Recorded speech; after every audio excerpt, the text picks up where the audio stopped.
Hello, everyone. Today is Tuesday.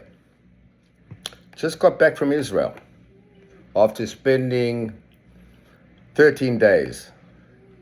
As you know, because you've been with me on the journey, it was an incredible journey.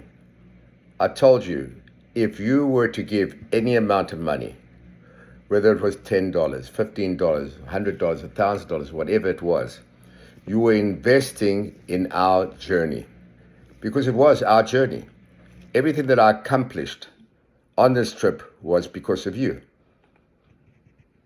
The real idea is, or most importantly, what I want to say is, what was the real goal? The goal was to go to Israel, to get inside the different organizations and people, to get an idea of what is really going on there. And I think we did, to a great degree, manage to do that. Meeting with the people being the soldiers, the people of Israel, and sharing with them different things that we brought. The children's letters were extremely well received. They loved the letters. They gave so much attention to it. They were appreciative. You could see that. Gave them the rocks. Rocks were very well appreciated too, as were gift cards, or anything that we could do to make their day better.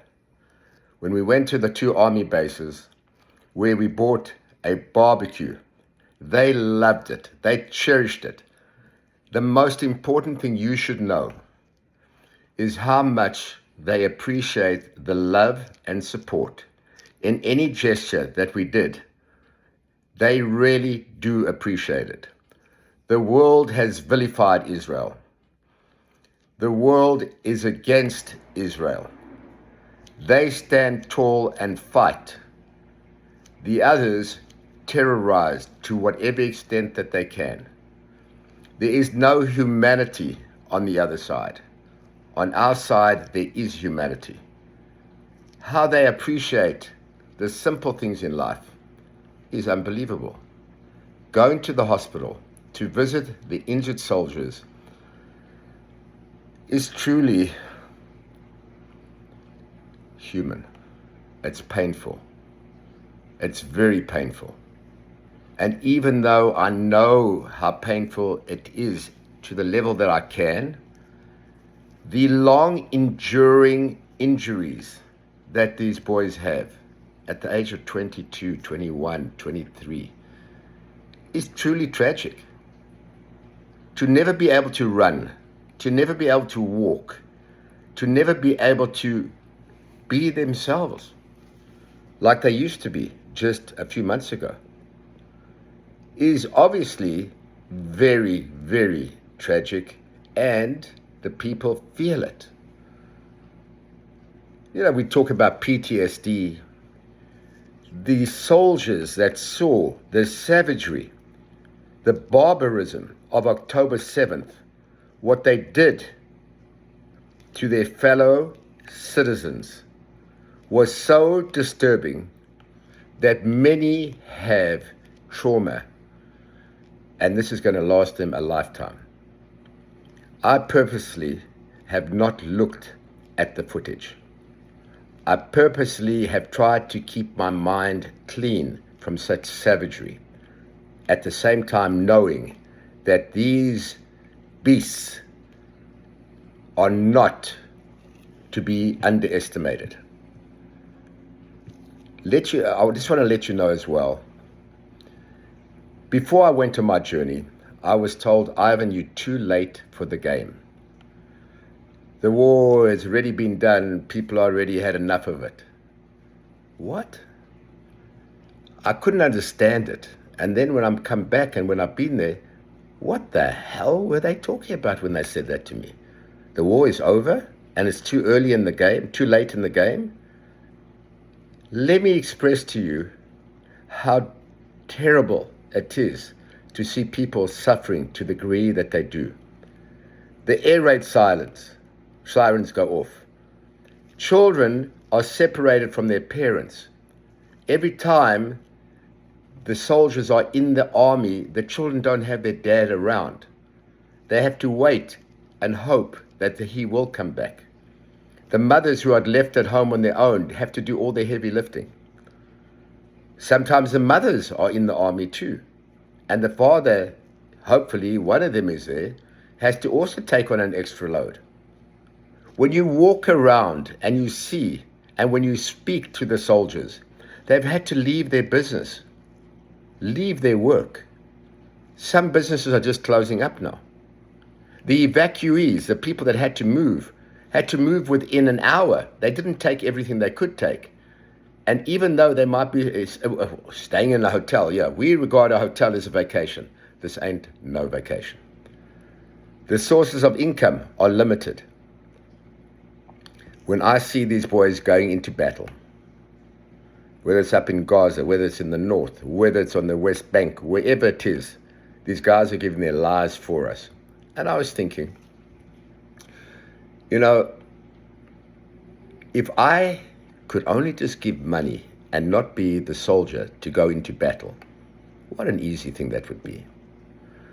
What I just want to leave you with is just, I don't want to complicate, confuse, conflate, or do anything like that.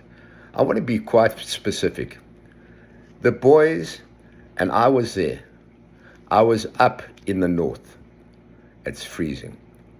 It's freezing cold. The least we can do is see how we can get our goals accomplished for all the items that will take care of them to take care of the freezing. A lot of them don't have sleeping bags. They're sleeping in blankets in freezing weather. They have to have gloves, special type of gloves. Hot hands to keep them warm. And then they have to battle during that time as well.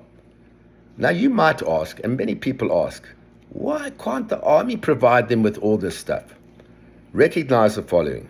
The standing army of Israel is 150,000 men and women. An additional 300,000 reservists were called up.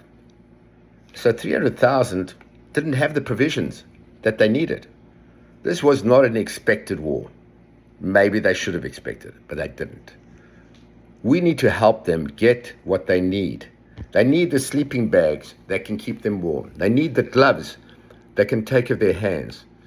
There's several other items that we have on the list, but let's just go, keep it simple. Let's buy enough of the sleeping bags to get them taken care of. They're on sale. They're less than $30 a piece. We're looking to get there 500. I mean, think about it. 500 times 30 is $15,000. It's a lot of money, I know, but for one person, it might be a lot, but it's not a lot if we all just go ahead and just buy 5, 10 sleeping bags or whatever, and soon we'll get to that level. The hand gloves, they need them desperately as well. Also about $30. These are high quality, and thankfully the commander is getting them taken over there as soon as we can collect the goal amount. People have asked, will I do a speech here? Will I talk? Of course I'll talk. I'll do whatever I need to do in order to help Israel and its army. I just want to thank you as I have thanked you before, but I don't want it to be thought that we just said thank you once or whatever. No, saying thank you to you is so important. You guys gave me the opportunity to be able to go and have the most meaningful and incredible trip of a lifetime. It's you that went on that journey. It's you that provided me with that journey. What I did is when I was in Israel, I went and I bought those hanging necklaces for all my supporting people. So when I see you, I'd like to give you that. If you know if you could share my video with your friends, please, and let them know to please support us. A contribution can be made to allhev.org or allhev.com, and under the donation thing there, you'll see Ivan and Hillel travel to Israel, the journey of Ivan traveling to Israel. If you put it in there, we'll utilize that money to either buy the necessary stuff that we need or to provide for people over there. Today, I sent $2,000 of your money and $4,000 of your money to help.